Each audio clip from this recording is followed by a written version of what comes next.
ద్వాపరయుగంలో ప్రేమ, ధర్మం మరియు ద్వాపరయుగంలో ప్రేమ, ధర్మం మరియు భక్తికి ప్రతీకగా నిలిచిన శ్రీకృష్ణుడు కేవలం ఒక యోధుడు, ఒక దైవం మాత్రమే కాదు, ఒక ఆదర్శ గృహస్థుడు.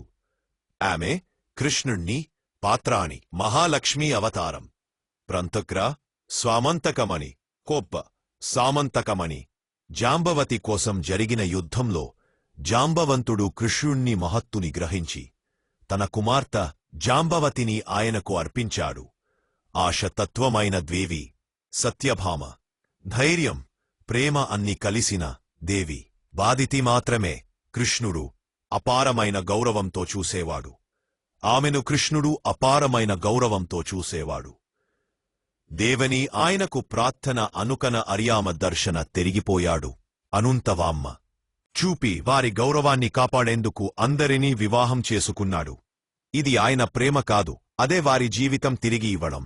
5 ఇతర ప్రధాన భార్యలు 1.05-150 మిత్రవింద, నాగ్నజిది, భద్ర, కలింధి, లక్ష్మణ అందరూ తమ స్వచ్ఛందంగా కృష్ణునిని జీవిత సఖుడిగా ఎంచుకున్నాడు.